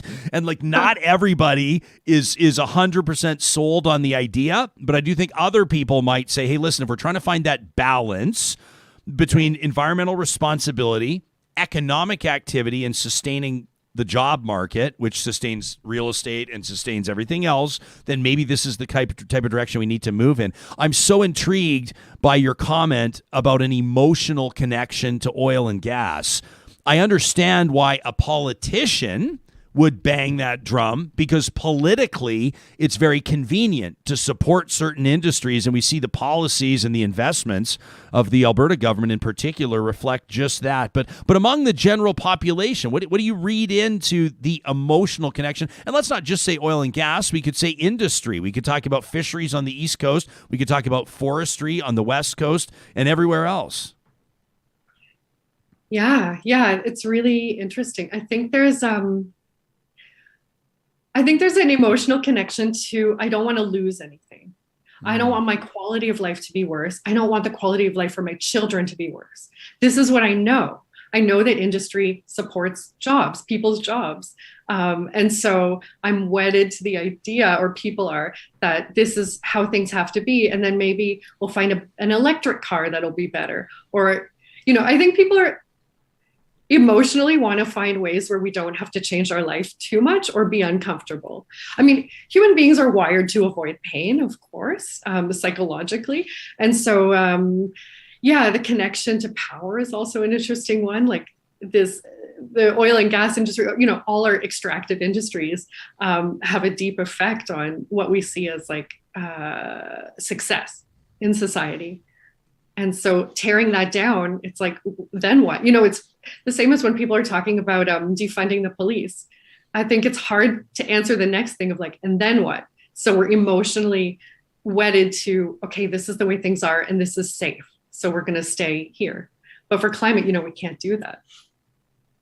I didn't think that we were going to get into oil and gas and defunding the police, and this is absolutely amazing. I don't know where you want to go next on this. I mean, I don't want to make light of serious issues, but I love it. This is like primo guest number one. You just hit things head on. I love it. Does that have to kind of be? That's got to be a character quality, a professional quality that the therapist has to have. You've got to pull no punches. You got to say what you see, right? That's interesting. Yeah. I think that's a quality that a lot of us who go into therapy have, or at least like we have to practice it as therapists, because you see people putting up defenses and wanting to believe things that keep them safe, or things that have historically kept them safe that aren't quite working for them anymore. And so to really like investigate, what was this doing for you? You know, in terms of people's reactions, in terms of whatever their coping mechanisms are.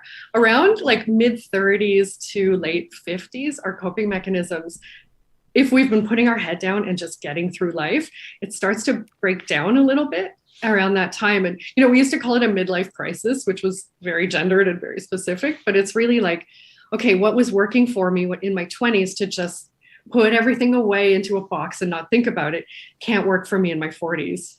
When, you know, if you choose to have children, they push every button, and then relationship stuff comes up. So, okay, to get back to your actual question. We don't have to. I'm actually totally, I don't care if we focus this at all, because I feel like we're just hanging out and having an amazing conversation. Just pull me back, Ryan. You know, but who cares? That's why people love Real Talk, because we just keep it real. We're just talking about things we're interested in. I've never thought of midlife crisis as a gendered reality or a gendered statement or concept, except for the minute you said it, I pictured a guy with his shirt buttoned down low, reeking like cologne, driving like a brand new red Corvette. I mean, that's kind of what you think of, isn't it? Dating a teenager. Yeah, dating all of that. Yeah. Well, hopefully 18 anyway, but I digress. Yeah. Right. But this idea of like, okay, I'm in the middle of my life. What do I want the next part of my life to look like? Or sometimes people's coping mechanisms break down of like, I just want to go back, or I just want to feel the way I felt in my 20s. Life is very annoying and stressful to be an adult sometimes, even though it can also be, you know, beautiful and worthwhile. So yeah, the midlife stuff is really interesting. That's when people start coming to therapy often, is like when a relationship breaks down, or when they're feeling like what I've been doing isn't working any longer, and I need someone to just be gently confrontational about asking questions of, you know, is it really working for me? What can I do differently in my relationships? Mara, I've noticed, this is an anecdotal observation, but I've noticed more and more people talking about therapy or my therapist or my counselor, and I think it's an amazing step. It's become normalized. Do you see that with regards to the number of clients you take on or the health of your industry? I mean, are more and more people seeing therapists?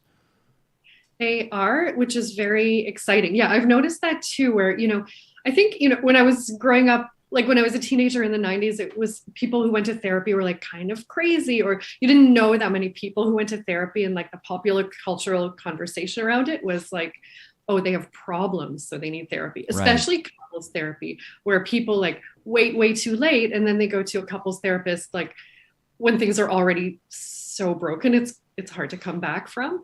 But now everybody's talking about it like in casual conversation. People are saying, my therapist says blah, blah, blah.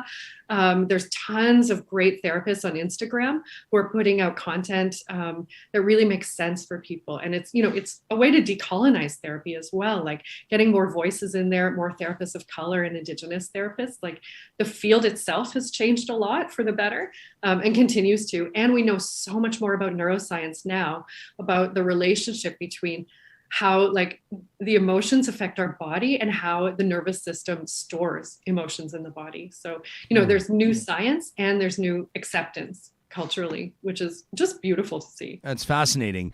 I guess this brings us around to, you know, when we talk about the relationship between the therapist, what do you say, client, the therapist and the client?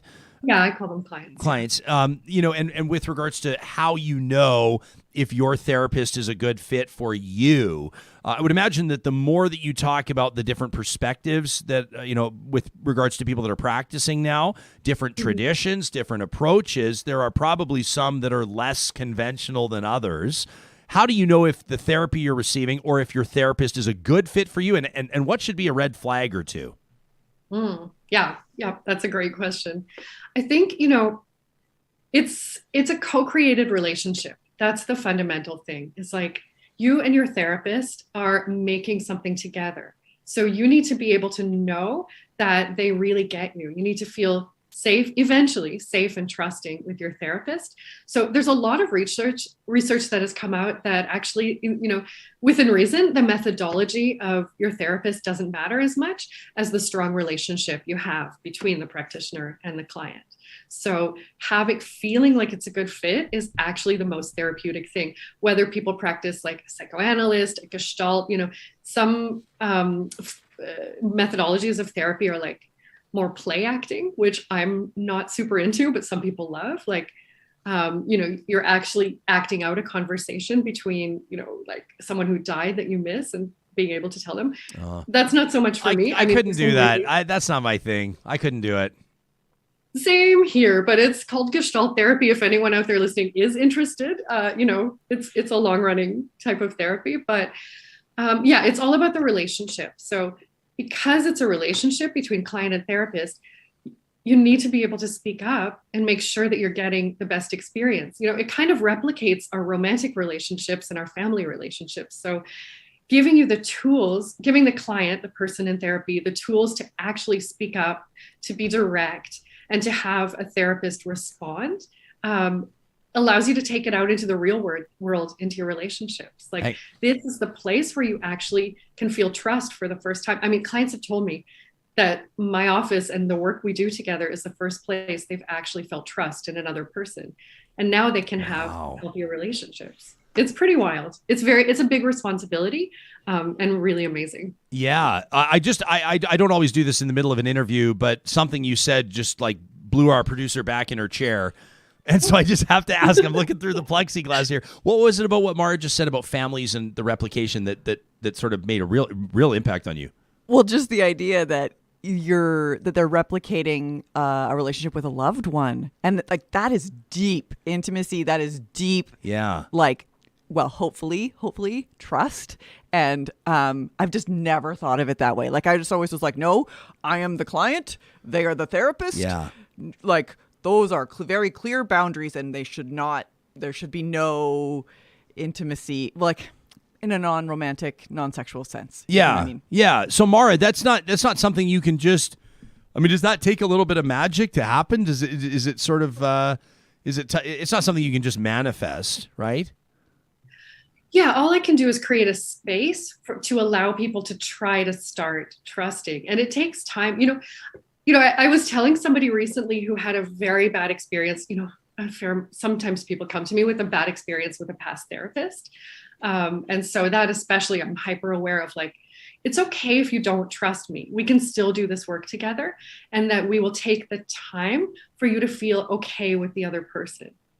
When I'm talking about replicating, other intimate relationships, therapy is wild as a profession in some ways. Like, it's an intimate and a professional relationship, which is like, I as a therapist have to have a real frame around my own stuff, so I can be there for the other person. Yeah. And they know that this is professional, so they can show all the dark, all, the ugliest thoughts they have, the things they're most ashamed of.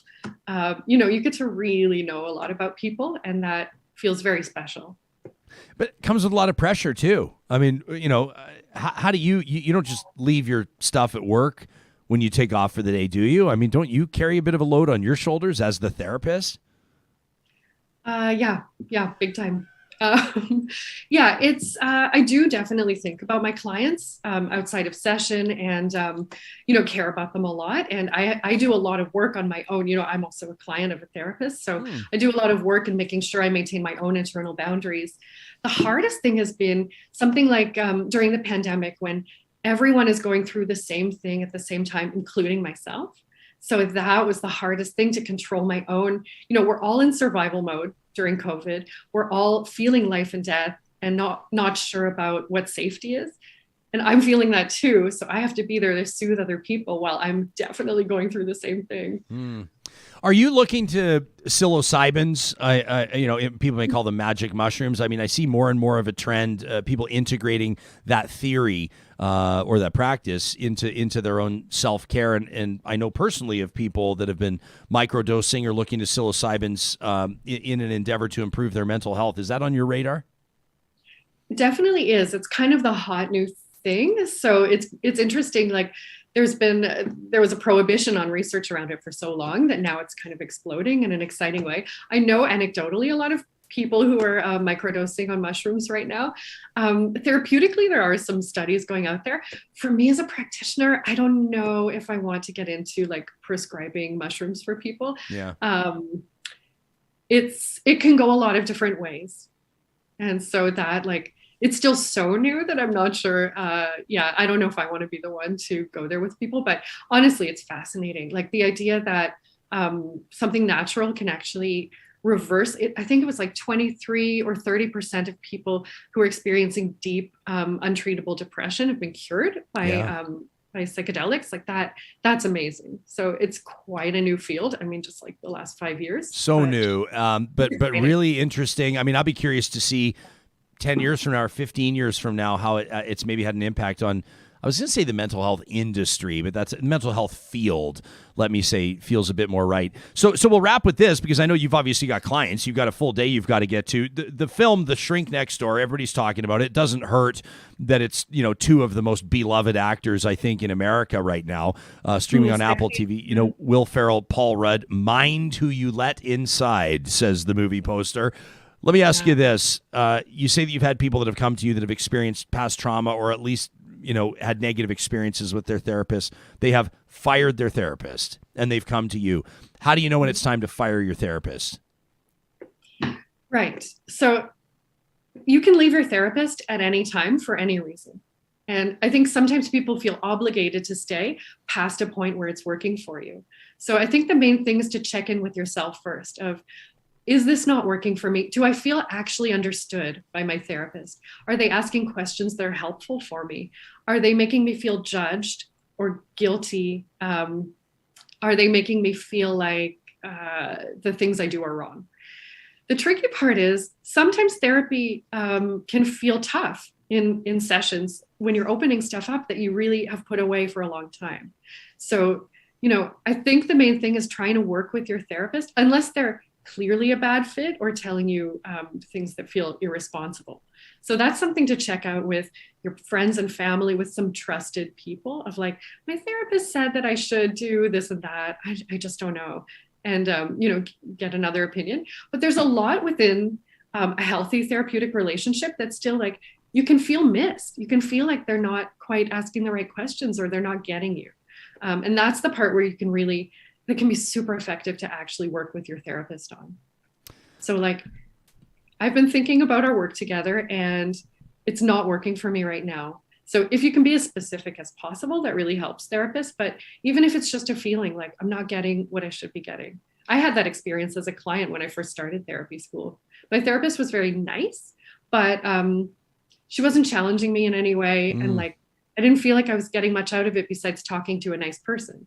And I wanted deeper, I wanted more. And I wanted to like really, like rip things open. Usually people take a long time to come to therapy. Like they've been thinking about it for years. So when they start, they're pretty ready. So how you know is if you feel bad a lot about your therapist. Yeah. Yeah, my wife and I, this is I guess about 10 years ago, probably, right when we first got married. On the advice of someone, they said, and they said to us, like, this is, don't perceive sort of working with a marriage counselor as an indicator that there's a huge problem that needs to be fixed. It's just a great way to improve communication and to talk to one another and have a healthy marriage and to lay that foundation kind of thing. And so we're like, yeah, sure. I mean, like, let's do it. We're newlyweds. We want to, make this last and raise a family and all this kind of stuff. And I remember, like, after 2 appointments with this lady, I was like, I'm sorry. Like, I don't want to be the guy. I don't want to be the guy out of the movie that's like the cynical about therapy and like not willing to participate and kind of the deadbeat husband kind of thing. But at the same time, I was like, I just almost couldn't even take it seriously. It's not that the practice wasn't a fit. I think that therapist wasn't a fit. It just didn't work. And I think that that's going to be different for everybody. I'm sure that she's probably, I'm obviously not going to say her name, but she, maybe I should, maybe I'll drag her after hours. But no, I mean, it's, for somebody else, maybe she's been brilliant. Maybe she saved people's lives. Maybe she saved people's marriages, right? It's subjective. Absolutely. It's all about the fit. So really finding someone that you feel, in therapy, we call it twinship and mirroring, but it's basically like someone who reflects back what you're feeling and then that you feel close enough to. There's a way that therapy is also reparenting. So that is a whole other relationship. Like when your producer's talking about power dynamics, like that is a way where we need people to take ownership of their own feelings and not to totally rely on the therapist. But it sounds like you really felt in your gut, like this is not for me and this person is not for me. And that's exactly what you should go with and not spend too much time with someone that just you're cringing inside. Well, no, I was actually just trying not to laugh the whole time, and that's just not good. So, I mean, that's kind of interesting to explore. Like, what about this makes you uncomfortable? Yeah. Like talking about your emotions is awkward. At first, it is like you do laugh out of discomfort. Like I was working with a couple last week where the guy of the couple said, I feel like you really understand what my wife is talking about and you're not really understanding me. And I don't feel like I'm being heard. And I was so thankful that he spoke up about it because then we could focus on him and like me trying to really understand where he's coming from culturally and like his discomfort with talking about his emotions. So like, it's a bit of a dance to work through your own discomfort, but also know when someone's just not for you. I mean, like there are a lot of wonderful therapists and there are some ding dongs like in every profession. So you've got to find one that truly fits you. Yeah. You have delivered. I didn't, I didn't really know where this conversation was going to go. And I feel like you and I could probably talk for 6 hours, but we both got to get on with our days. You can find more about what Mara does at marabrotman.com. A registered psychotherapist qualifying out of Toronto, works with couples and individuals, improving relationships. And again, the climate grief thing. What a fascinating angle. Mara, thanks for giving us your time. It's been a real gift today. Thank you so much, Ryan. You got it. Nice book in Hoyles. That was great. She's great. Love she's getting into like Black Lives Matter, defund the police, decolonization. I'm like, wow. And some therapists are ding-dongs. And some therapists are ding-dongs. There's a therapist right now being like, is she talking about me? She talking about me? Our friends at Park Power want you to know that I'm not going to try to find some cute segue into talking about internet, electricity, and natural gas. Maybe not. They're an Alberta-based utilities company out of Sherwood Park, providing those three services to homes, businesses, and farms across the province. They're not your traditional corporate utilities provider. One of the things that makes them different, they're 100% privately owned, and they operate as a small business that essentially has a mandate to support the local economy. So 10% of their electricity profits, they donate to nonprofits.